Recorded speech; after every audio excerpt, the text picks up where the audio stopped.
আমাদের পুলিশ মহানির্দেশক অনুরাগ ধানকর সাহেব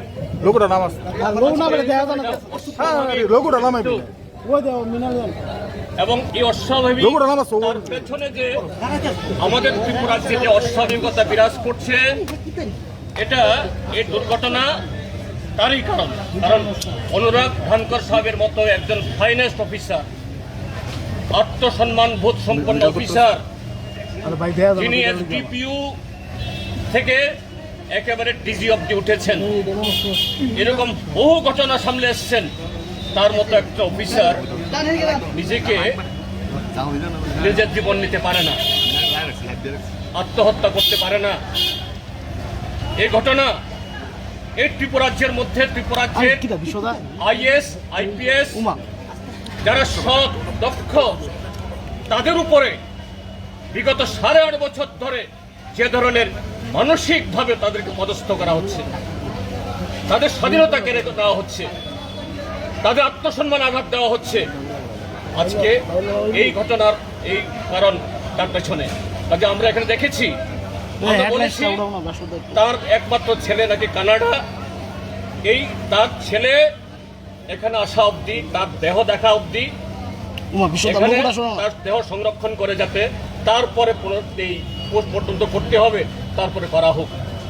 এবং আমরা দাবি জানাবো এই ঘটনার বিচার বিভাগীয় একজন আমাদের হাইকোর্টের বর্তমান চিফ জাস্টিস, তার নেতৃত্বে দ্রুত এর তদন্ত বসানো হোক। কেন ঘটনাটা হলো? এটা ত্রিপুরাজ্যের নাগরিকরা যে আজকে নিরাপদ নেই, পুলিশের মহানির্দেশকও সেই অবস্থা থেকে মুক্ত না, আজকে এটা প্রমাণিত করল। যা বলা হয়েছে আপাতত এই ঘটনার পরিপ্রেক্ষিতে অতিরিক্ত কিছু জিজ্ঞেস করলো, আমাদের তরফ থেকে এই মুহূর্তে কিছু বলা সঠিক হবে না। Wait and see, please cooperate with us. প্রাথমিক অবস্থায় তিনি মৃত, তার ওয়াইফের সাথে কথা বলেছি, ডাক্তাররা ছিলেন, অফিসাররা ছিলেন। এই দুজন অফিসার তো আমরা যে গেলাম পছন্দই করছে না, প্রায় জোর করে বের করে দেওয়ার চেষ্টা করছে, তাকে ধমক দিয়ে থামাতে হচ্ছে। আমি জানি না সে কে, দুঃসাহস কোথায় আছে বুঝতে পারছে না। যাই হোক, এখন এই জায়গায় দাঁড়িয়ে আমাদের একটু সময় নেই। ডাক্তারবাবুরা বলবেন, এটা আমরা কি করে বলবো? One of the best police officer who have been under us, I must say, Dhankar like that. তার মতো অফিসার খুব কম ছিল, নিষ্ঠাবান, সৎ, স্বচ্ছ, সাহসী, যে কোনো পরিস্থিতি মোকাবেলা করার ক্ষেত্রে, রাজ্যের ডব্বল পরিস্থিতি রক্ষা করার ক্ষেত্রে গুরুত্বপূর্ণ ভূমিকা। এবং ওই এসডিপিইউ থেকে উঠতে তিনি এখন ডিজিপি হয়েছে। এখন রহস্য আছে কিনা তদন্ত করলে বোঝা যাবে।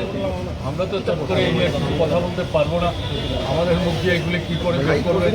আপনারা যেহেতু সংবাদপত্রের সাথে যুক্ত, আপনারা খোঁজখবর করে দেখার চেষ্টা করুন। আমরা আমাদের তরফ থেকে এমন কোনো মন্তব্য করবো না যেটা সাধারণের মধ্যে এমনকি মানসিক চাপ ছিল। ওরে বাড়িতে আমরা কথাবার্তা বলেছি, এখন তার পোস্টমর্টম কি হবে না হবে এই নিয়ে কথা হচ্ছে। তাতে হঠাৎ করে এক ভদ্রলোক বাইরে গিয়ে কথা বলুন, আমার সঙ্গে যারা ছিলেন প্রচণ্ড ক্ষেপে। স্যার, এমন কি মানসিক চাপ ছিল স্যার, কি মনে হয়? আপনি কি বিশ্বাস করেন যে সঠিক তদন্তের প্রমাণ হবে? এটা তো আমরা তো সঠিক তদন্তেই চাইব। এখন কিনা সঠিক তথ্য বেরোবে কিনা তদন্ত করার পরেই বোঝা যাবে। আগাম তো কিছু বলতে যাবে। এরকম একজন উচ্চ পর্যায়ে আধিকারিক এরকম মৃত্যু হয়েছে, কি বলবেন? এটা সারা রাজ্যে কিরকম এটা জিনিসটা বার্তাটা জানে?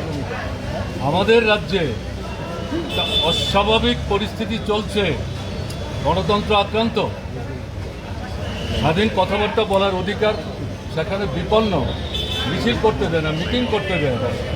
এই যে পরিস্থিতি চলছে, ভোটের অধিকার মানুষের হরণ করা হচ্ছে, ভোটকে প্রহসনে পরিণত করা হয়। কাজ নাই, রোজগার নাই, কেন্দ্রের ক্ষমতা নাই, অনাহার মৃত্যু, সন্তান বিক্রি, বাইরে কাজ করতে যাচ্ছে, সেখানে গিয়ে মৃত্যুর মুখে পতিত হচ্ছে। পরিবারগুলো তাদের পরিবারের মৃত সন্তানকে ফিরিয়ে পর্যন্ত আনতে পারছে না। কিছু বুঝতে কিছু অসুবিধা হচ্ছে। 18-র পর থেকে ত্রিপুরায় যতগুলো নির্বাচন এখন অবধি হয়েছে, কোনো নির্বাচনে ত্রিপুরার মানুষদের বড় অংশ স্বাধীনভাবে ভোট দিতে পারে।